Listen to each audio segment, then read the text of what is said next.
नमस्कार, आप देख रहे हैं मध्य प्रदेश छत्तीसगढ़ और मैं हूं आपके साथ मनीषा पाटीदार। बुलेटिन की शुरुआत करेंगे।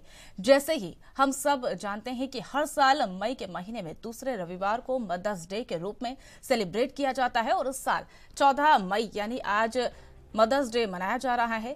और दुनिया में सबसे खूबसूरत और सबसे प्यारा रिश्ता और कोई नहीं होता है, माँ और बेटे का सबसे खूबसूरत रिश्ता होता है।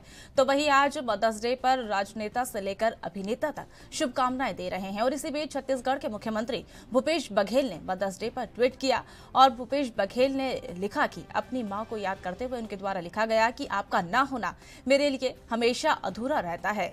आप बहुत याद आती है माँ।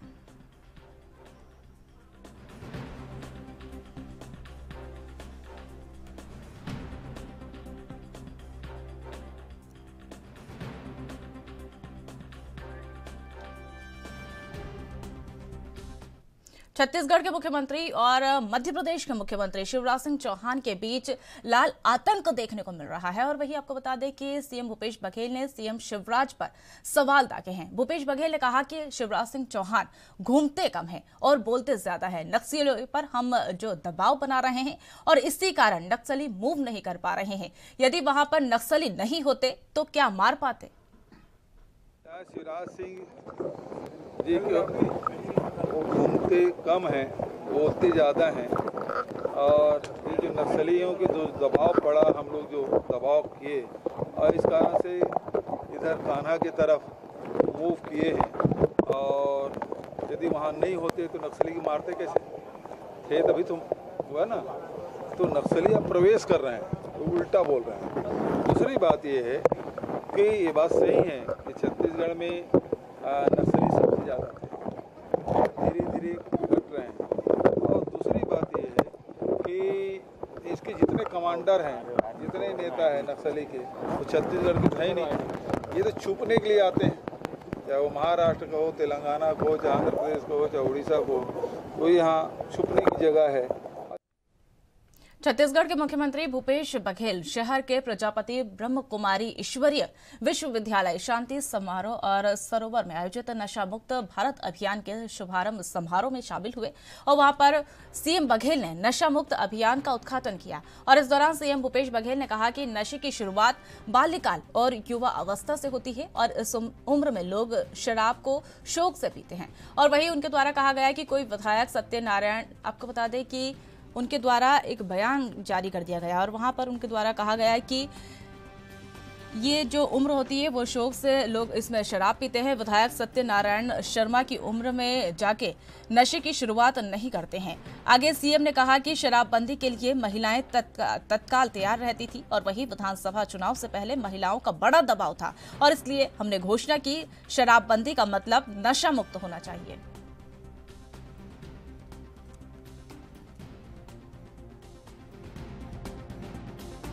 नशा मुक्त भारत का अभियान लेके प्रजापिता ब्रह्म कुमारी ईश्वरी विश्वविद्यालय ने अभियान शुरू की है। मैं इसका स्वागत करता हूं।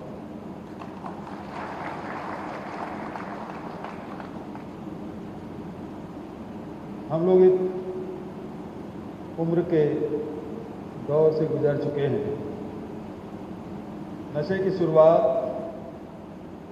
या तो बाल्यकाल में या युवावस्था में इसकी शुरुआत होती है। अब सत्यनारायण भैया की उम्र में जाके कोई नशा शुरू नहीं करता। उसकी शुरुआत जब बच्चे छोटे होते हैं या किशोर उम्र के होते हैं तो वो शौक से पीते हैं। तो एक आध पीले, चलो तो भी पी, एक सुट्टा मार रहे, वहां शुरू हो बात हो तो महिलाएं तत्काल तैयार हो जाती, बिल्कुल नशा मुक्त होना चाहिए। ऐसा लगता है कि सारा नशा सब आदमी जो लोग करते हैं।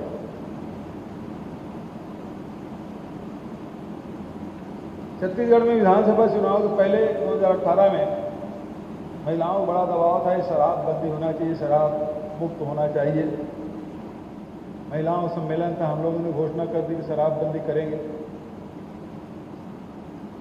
दरअसल शराबबंदी का मतलब छत्तीसगढ़ में प्रजापति ब्रह्मकुमारी ईश्वरीय विश्वविद्यालय में नशा मुक्ति अभियान का शुभारंभ किया। समारोह में मुख्यमंत्री भूपेश बघेल भी शामिल हुए और इस दौरान मुख्यमंत्री भूपेश बघेल ने छत्तीसगढ़ सरकार के द्वारा किए जा रहे हैं नशा मुक्ति अभियान को लेकर बात रखी और संस्था को इस मुहिम के लिए शुभकामनाएं दी। और इस प्रजापति ब्रह्मकुमारी ईश्वरीय विश्वविद्यालय के ब्रह्मकुमार और ब्रह्मकुमारी ने एनबी न्यूज से खास बातचीत की और बताया कि किस तरीके से छत्तीसगढ़ में नशा मुक्ति अभियान को लेकर उनकी प्लानिंग है।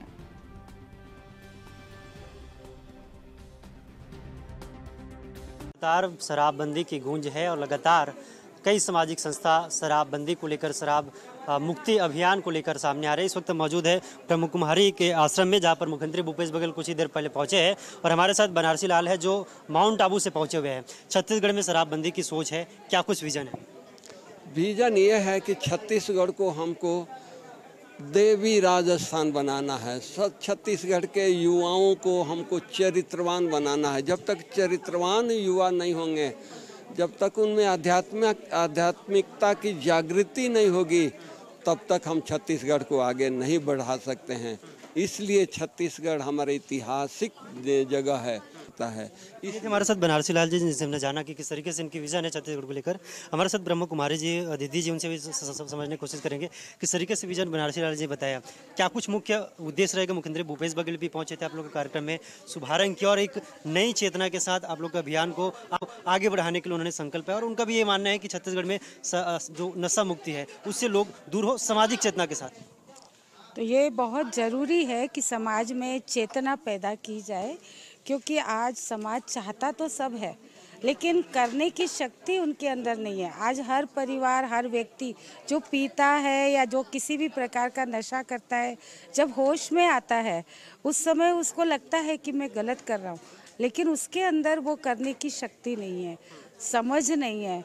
तो वो समझ कि कैसे वो कर सकता है और वो शक्ति जिससे वो जो चाहता है वो कर सके, वो शक्ति उसको प्रदान करने के लिए ही ये उसे एजुकेट किया जाएगा। संस्था के द्वारा दिया जा रहा आध्यात्मिक ज्ञान, संस्थाएं और सरकार मिल करके इस लक्ष्य को अवश्य पूरा करेंगे और इसमें सफलता पाएंगे। निश्चित तौर पर छत्तीसगढ़ में शराबबंदी को लेकर तैयारियां जारी है और जिस तरीके से नशा मुक्ति अभियान का जो कार्यक्रम ब्रह्मकुमारी संस्था के द्वारा रखी गई, जिसमें मुख्यमंत्री भूपेश बघेल शामिल हुए और ये अभियान का शुरुआत मुख्यमंत्री भूपेश बघेल के द्वारा किया गया। मेरे सहयोगी दीपेश पटेल के साथ टिकेश शर्मा, रायपुर, छत्तीसगढ़। मध्य प्रदेश के मुख्यमंत्री शिवराज सिंह चौहान ने भोपाल के स्मार्ट सिटी पार्क में पौधारोपण किया और इस दौरान सीएम शिवराज सिंह चौहान ने कहा कि मध्य प्रदेश में आज किसानों को एक और बड़ी सौगात दी जा रही है, जहां मुख्यमंत्री कृषक ब्याज माफी योजना 2023 का शुभारंभ होने जा रहा है। कर्ज के कारण जो किसान बैंक में डिफॉल्ट हुए हैं, उनका ब्याज अब बीजेपी की सरकार भरेगी।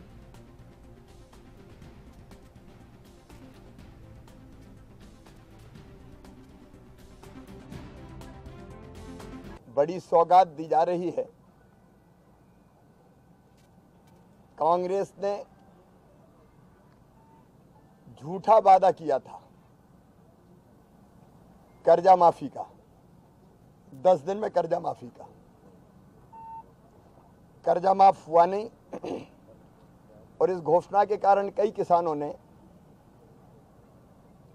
कर्ज चुकाया नहीं तो वो डिफॉल्टर हो गए और ब्याज की गठरी उनके सिर पे चढ़ गई और वो ब्याज उतारना मुश्किल हो गया। तब भारतीय जनता पार्टी की सरकार ने ये फैसला किया, हमने फैसला किया कि किसानों के सिर से कर्ज के ब्याज की ये गठरी अब हम उतारेंगे। आज से अभियान प्रारंभ हो रहा है। ऋण माफी के धोखे के कारण जो डिफॉल्टर हुए उन किसानों से फॉर्म भरवाए जा रहे हैं और उनका जो ब्याज है उस ब्याज को अब बीजेपी की सरकार भरने का काम करेगी। प्रधानमंत्री जी के नेतृत्व में हम किसानों के साथ सदैव।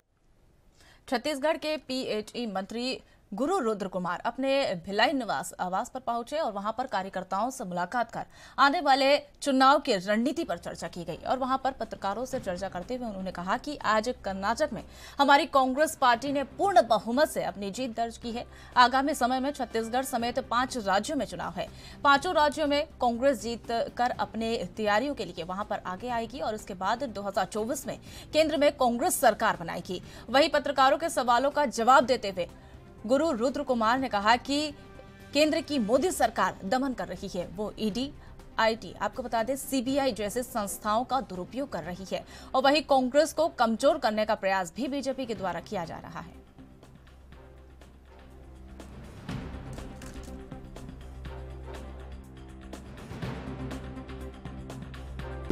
निश्चित तौर पे हमारे लिए और पार्टी के लिए बहुत बड़ी जीत है। कांग्रेस पार्टी की नीति, रीति और जो उनकी जो सबसे बड़ी बात जो सम्मानीय राहुल गांधी जी की जो पद यात्रा रही, ये उसकी देन है। और यह सीधा सीधा इशारा कर रहा है कि आने वाले 2023 में, यानी इस साल जो छत्तीसगढ़ में और बाकी स्टेट में जो इलेक्शन होने वाले हैं, वहाँ भी इसी तरीके से जीत हासिल होगी। साथ ही साथ 2024 में भी केंद्र में कांग्रेस की सरकार बनेगी। लगातार छत्तीसगढ़ में धरपकड़ ईडी की चल रही है, इसको किस तरह देखते हैं? और यह मोदी जी की दमन नीति है। निरंतर यहाँ पे सरकार किसानों के हित में, आम जनता के हित में जो काम जो कर रही है, और मोदी जी ने इतने सालों में कभी किसानों के विकास के बारे में नहीं सोचा, आम जनता के विकास के बारे में नहीं सोचा। तो यह एक दमन की नीति इनके द्वारा अपनाया गया है और कांग्रेस पार्टी को यहाँ पे बदनाम करने की बहुत बड़ी एक साजिश है। जी, प्रधानमंत्री जी का एक बयान आया था कि कांग्रेस विदेशी ताकतों को दखल देती है भारत में, क्या कहेंगे? जब से मोदी जी सत्ता में बैठे हैं तब से अडानी और इनके जैसे लोगों को ही इन्होंने बढ़ावा दिया। तो इसका मतलब साफ है, कांग्रेस जब तक सत्ता में रही किसानों के और आम जनता के हित में काम की है। और केंद्र की फिलहाल मोदी जी की जो सरकार है वह सिर्फ पैसे वालों की सरकार है, आम जनता की सरकार नहीं। बीजेपी लगातार धरने पे धरना दे रही है। अब 12 विधानसभा चुनाव लड़ना चाह रहे हैं, क्या कुछ देखते हैं चुनाव को लेकर? तो किस तरह की तैयारी आपकी रही? हमारे सरकार की माननीय मुख्यमंत्री जी के नेतृत्व में पिछले 4.5 साल में जो सबसे बड़ी बात, एकलौती हमारी ऐसी सरकार है जो माननीय भूपेश बघेल जी के नेतृत्व में हमने ये साबित करके दिखाया कि जो हम कहते हैं। कर्नाटक विधानसभा चुनाव में कांग्रेस की भारी मतों से जीत दर्ज की गई और वहीं कर्नाटक चुनाव में कांग्रेस की जीत के बाद देश भर के अलग अलग राज्यों में कांग्रेस पार्टी में खुशी का माहौल है। तो वहीं आपको बता दें, कर्नाटक चुनाव में कांग्रेस की जीत के बाद छत्तीसगढ़ के खाद्य मंत्री अमरजीत ने बीजेपी पर तंज कसा। उनके द्वारा कहा गया है कि कर्नाटक के नतीजों में से बीजेपी के नाटक जो है अब बंद होने की शुरुआत की जाएगी और उसके बाद बीजेपी का नाटक बंद करने वाले आरोप पर बीजेपी के प्रदेश अध्यक्ष अरुण साव ने पलटवार किया और उनके द्वारा कहा गया कि नाटक का करने का काम जो है बीजेपी का नहीं बल्कि कांग्रेस का है। मोदी सरकार आने के बाद विकास की राजनीति जो है वो शुरू हुई है। सबका नाटक बंद, सब जाएंगे अपने अपने घर। ईडी का जो चल रहा है सब कर्नाटक में के लिए ही पूरा नाटक चल रहा था, अब कर्नाटक समाप्त, सब अपने अपने घर को जाएंगे। चुनाव कर्नाटक ने अपनी परंपरा का निर्वहन किया। रिवाज जो कर्नाटक की रही है उस रिवाज को कहा, पर यह सही है, कांग्रेस पार्टी सत्ता में आने के लिए कुछ भी बड़े बड़े वायदे करती है। छत्तीसगढ़ में जिस प्रकार से बड़े बड़े वायदे किया और एक भी वायदे पूरे नहीं किए और वादा खिलाफी की, लोगों को धोखा देने का काम किया। कर्नाटक में भी कांग्रेस ने वही बड़े बड़े वायदे किए हैं, पर यह सही है कि कांग्रेस सत्ता के लिए कुछ भी कर सकती है। प्रदेश और देश के हित पे राजनीति करना केवल आज भारतीय जनता पार्टी कर रही है। देश और प्रदेश के हित में जो भी निर्णय होगा, देश और प्रदेश के हित में निर्णय लेकर भारतीय जनता पार्टी काम करेगी। जनता के जीवन में खुशहाली आए, प्रदेश और देश का विकास हो, इसे लेकर हम बीजेपी के प्रदेश प्रभारी ओम माथुर ने 2 दिवसीय छत्तीसगढ़ दौरे को लेकर बीजेपी प्रदेश अध्यक्ष अरुण साव ने कहा कि 15 मई को ओम माथुर का आगमन होगा और वहीं 26 मई को प्रदेश कार्यकारिणी की बैठक होगी।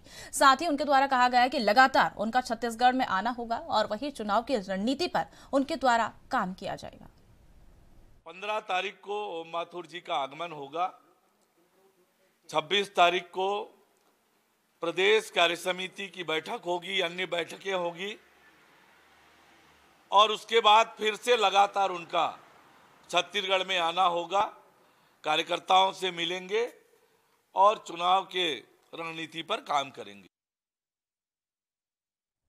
केंद्र की मोदी सरकार को 30 मई को आपको बता दें कि 9 साल पूरे हो जाएंगे और इसी को लेकर बीजेपी के प्रदेश अध्यक्ष अरुण साव ने कहा कि बीजेपी ने देश भर में 30 मई से 30 जून तक जनसंपर्क अभियान चलाने का निर्णय लिया है और इसी दौरान क्या कुछ कहा, आइए हम आपको सुनाते हैं।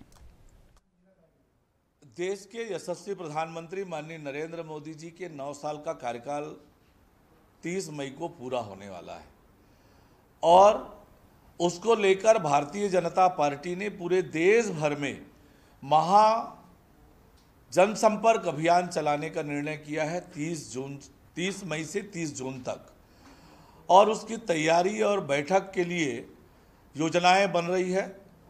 प्रदेश कार्यसमिति की बैठक होगी, फिर जिलों की कार्यसमिति की बैठक और फिर मंडल की बैठक। प्रदेश कार्यसमिति बैठक की तैयारियां प्रारंभ हो गई है। उस बैठक में प्रदेश के हमारे प्रभारी ओम माथुर जी, सह प्रभारी नितिन नवीन जी भी उस बैठक में शामिल होंगे। उनकी तैयारियां प्रारंभ हो गई है। शीघ्र तिथि और तो रुक रहे एक छोटे से ब्रेक के लिए। ब्रेक के बाद फौरन हाजिर होते हैं।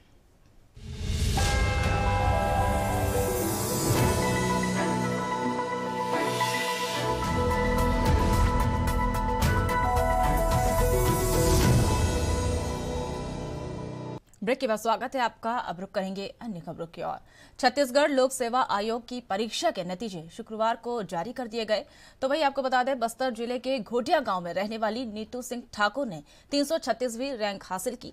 नीतू का चयन डीएसपी के लिए हुआ। वही आपको बता दें, सरकारी स्कूल में पढ़ी नीतू ने CGPSC की सबसे कठिन माने जाने वाली परीक्षा पास कर ली। इसके लिए नीतू 2019 से लगातार प्रयास कर रही थी और उनका यह दूसरा अटेम्प्ट था।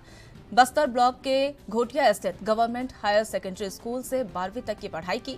कोरोना काल के दौरान उन्होंने अपने घर में रहकर CGPSC की तैयारी की और वहीं नीतू की उपलब्धि से उनके माता पिता काफी खुश हैं। नीतू के चयन की जानकारी लगते ही लगातार उनके घर में लोग पहुंच रहे हैं और बधाई दे रहे हैं।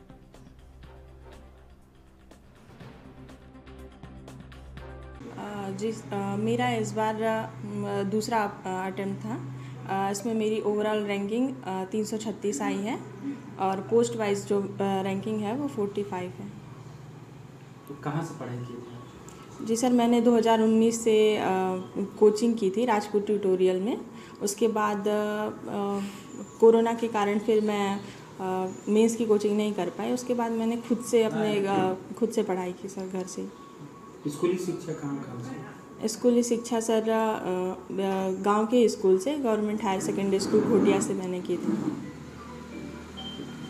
तो कैसा लग रहा है, आप एक लड़की हैं जो कि समाज जो है लड़कियों को आगे नहीं बढ़ने देता, क्या संदेश देना चाहिए? जी सर, बहुत अच्छा लग रहा है। मैं कहना चाहूँगी कि जो भी मतलब इस क्षेत्र में अगर आना चाहती है तो आएँ, क्योंकि ये फीलिंग ही बहुत अलग है बोलने।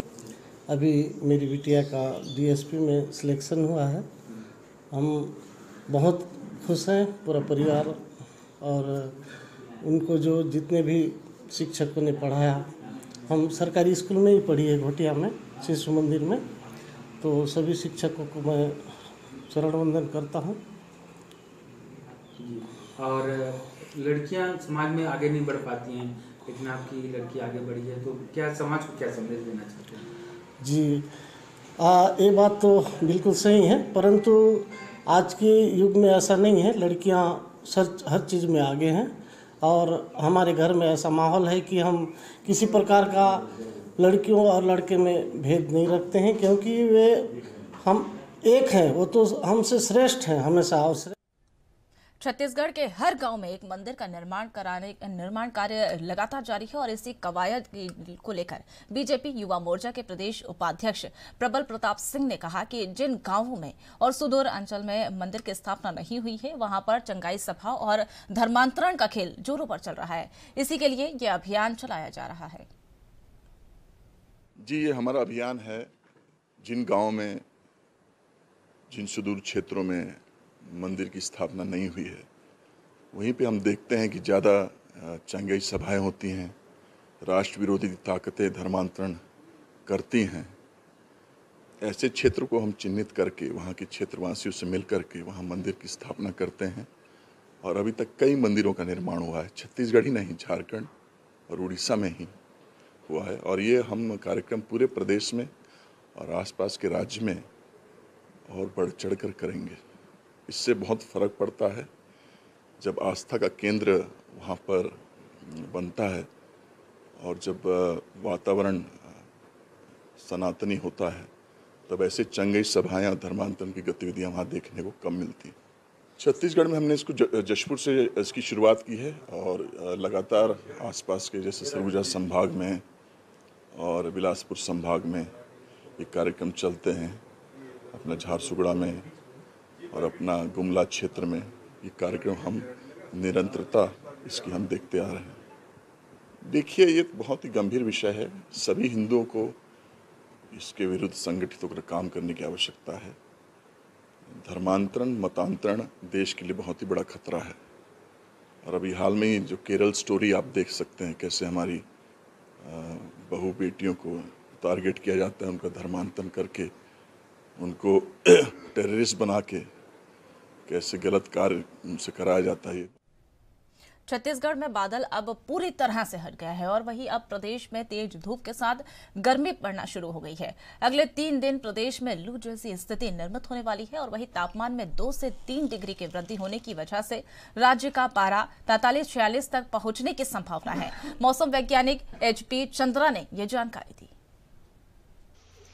देखिए, वास्तव में जो मोखा चक्रवात था वो है धीरे धीरे दूर चला गया। दूसरी चीज़ है कि इसी के कारण से जो विंड पैटर्न में बदलाव आया, यानी कि जो उत्तर पश्चिम से जो हवाएं हैं वो प्रबल हो चुकी हैं, जो गर्म और शुष्क हवा रहता है। तीसरी बात यह है कि जो मोखा तूफान के कारण से सिरा से क्लाउड बनता है, हल्के क्लाउड जो रहते हैं तो वो बना था, वो भी लगभग आज ख़त्म हो जाएगा। इसके कारण ये सबके कंबाइंड इफेक्ट के कारण से प्रदेश में आज और कल है वो निश्चित तौर पर मैक्सिमम टेम्परेचर में वृद्धि देखने को मिलेगा। अभी फ़िलहाल जैसे रायपुर का ही सुबह से ही देख रहा था कि यहाँ पर लगभग 1 से 1.5 डिग्री है, 9 बजे अधिक दिखा रहा है।